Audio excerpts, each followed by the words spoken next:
ओम सर्व मंगल मांगले शिवे सर्वाधि साधके शरण्ये त्र्यंबके गौरी नारायणी नमस्तुते नमस्तुते नमस्तुते। सनातन धर्मसार चैनल की तरफ से आप सभी को नवरात्रि की अत्यंत हार्दिक शुभकामनाएं। आश्विन नवरात्रि का पर्व आज 15 अक्टूबर से प्रारंभ हो गया है। नवरात्रि का पहला दिन माँ दुर्गा के शैलपुत्री स्वरूप को समर्पित होता है। पर्वतराज हिमालय की पुत्री होने के कारण इन्हें शैलपुत्री भी कहा जाता है। माँ दुर्गा का यह स्वरूप बेहद शांत, सौम्य और प्रभावशाली है। आज घट स्थापना के साथ ही माँ शैलपुत्री की विधि विधान से पूजा की जाती है। ठीक ऐसे ही आगे आने वाले बाकी 8 दिनों में माँ के अन्य 8 रूपों की आराधना की जाएगी।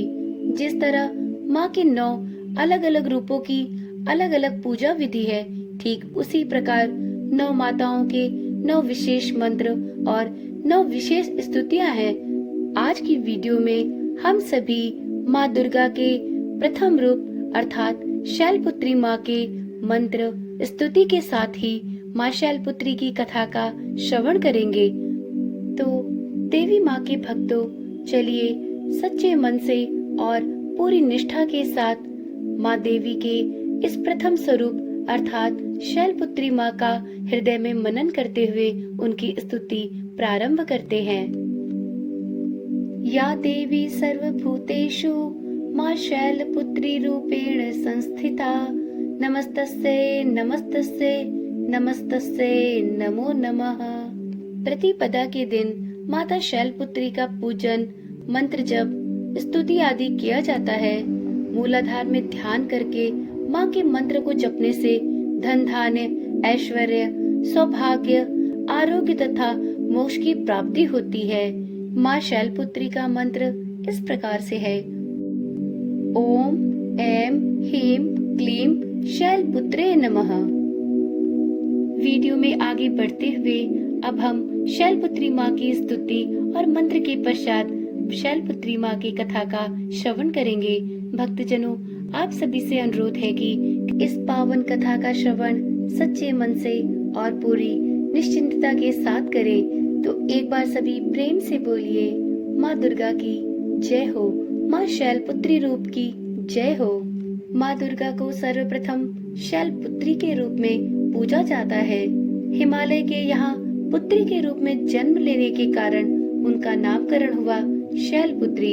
इनका वाहन वृषभ है, इसलिए यह देवी वृषारूढ़ा के नाम से भी जानी जाती हैं। इस देवी ने दाएं हाथ में त्रिशूल धारण कर रखा है और बाएं हाथ में कमल सुशोभित है। यही देवी प्रथम दुर्गा है। यही सती के नाम से भी जानी जाती हैं। इनकी एक अत्यंत ही मार्मिक कथा है। एक बार जब प्रजापति ने यज्ञ किया तो इसमें सारे देवताओं को निमंत्रित किया, परंतु भगवान शंकर को निमंत्रण नहीं दिया।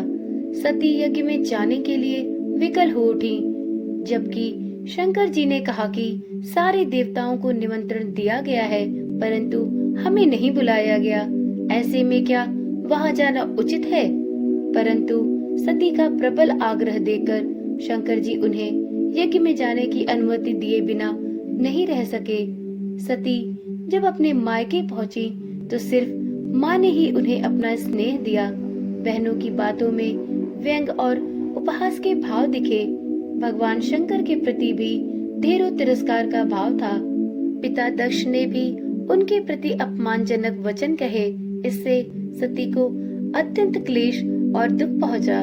वे अपने पति का यह अपमान न सह सकी और उन्होंने अगले ही पल एक ऐसा कदम उठा लिया जो कि किसी की सोच से भी परे था। माता ने उसी पल योगाग्नि द्वारा अपने शरीर को जलाकर भस्म कर दिया। इस दारुण दुख से व्यथित होकर भगवान शंकर ने भी उस यज्ञ का विध्वंस करा दिया। यही सती अगले जन्म में शैलराज हिमालय की पुत्री के रूप में जन्मी और माता शैलपुत्री कहलाई। पार्वती और हेमवती भी इसी देवी के अन्य नाम हैं। माँ शैलपुत्री का विवाह भी भगवान शंकर से हुआ। शैलपुत्री शिवजी की अर्धांगिनी बनी। इनका महत्व और शक्ति अनंत है। भक्तजनों, नवरात्रि के पहले दिन माँ शैलपुत्री की पूजा में सभी नदियों, तीर्थों और दिशाओं का आह्वान किया जाता है। पहले से लेकर अंतिम दिन तक नवरात्रि की पूजा में कपूर का प्रयोग अत्यंत ही शुभ माना गया है। कहते हैं कि माँ दुर्गा की पूजा में कपूर के प्रयोग से उनकी विशेष कृपा भक्तों को प्राप्त होती है।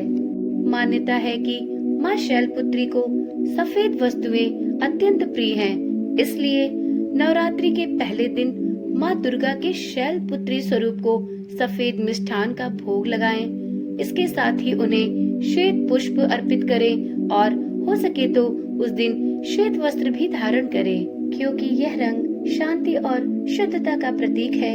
शुद्ध और शांत मन से नवरात्रि की शुरुआत करनी चाहिए।